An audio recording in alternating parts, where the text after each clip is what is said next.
আমাদের বিয়ে হয়েছে ২ মাস। এই ২ মাস ভালোই সময় কেটেছিল। কিন্তু হঠাৎই জানতে পারি আমি প্রেগনেন্ট।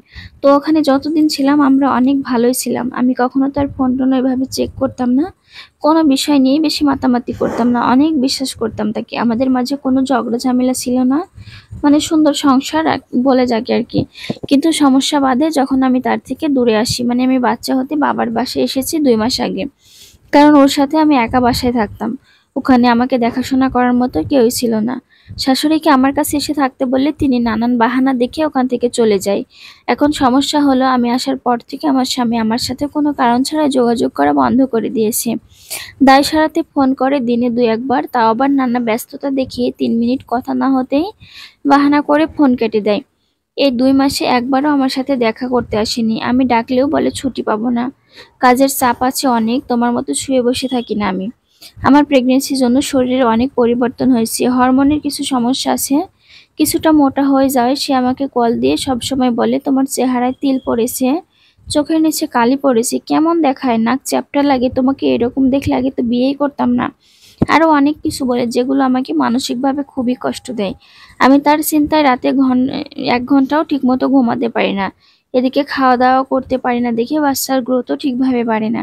আমি বাবার বাসায় আসার পরে ডাক্তারের কাছে যাওয়ার জন্য কোনো টাকা পয়সাও সে আমাকে দেয়নি। এমনকি শরীরের ভালো-মন্দ কোনো খোঁজও আমার নেয় না। আমি আসার পর থেকে তাকে নাকি ৩ মাসের বেতন আটকে গেছে। কখনো আবার ৫ দিনও ফোন দেয় না। রোজ অনেক রাতে ফোন দিলে ফোন ওয়েটিং থাকে। জিজ্ঞেস করলে বলে, "বস কল দিয়েছিল, বাড়িতে ফোন দিয়েছিলাম।" এসব নানা অজুহাত দেখায়। এদিকে আমার পরিচিত একজন আমাকে ফোন দিয়ে বলে সে নাকি আমার কলিগের সহযোগিতায় নিষিদ্ধ জায়গায় যায় প্রায় প্রতিদিনই।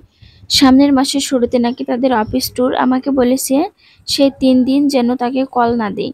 সবার অফিসের বাসে গেলেও সে যাবে ওই কলিগ আলাদা ট্রেনে, মানে তার সে কলিগের সাথে। এখন আমি কিছুই বুঝতে পারছি না আমার সাথে এরকম করার কারণটা কি? তার সাথে এগুলো নিয়ে যতবার কথা বলতে গেছি উনি বিরক্ত হয়ে ফোন রেখে দেয়। উনার বাবা-মাকে জানাতে গেলে তারাও ব্যস্ত আছে বলে কথা উল্টাপাল্টা বলে রেখে দেয়। আমার স্বামীর বক্তব্য হলো, "আগে নিজে বাঁচো, বাচ্চাটাকে জন্ম দাও। আমি কোথায় হারিয়ে যাচ্ছি না।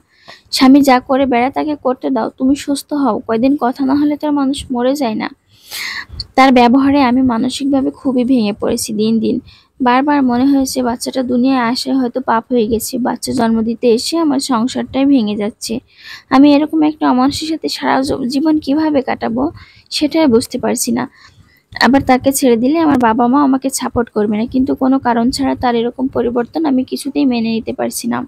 এই গল্পের সাথে আমার জীবনের কোনো মিল নেই। একটা আপুর জীবন কাহিনী। তো তার এখন কি করা উচিত অবশ্যই আপনারা কমেন্টসে জানিয়ে যাবেন।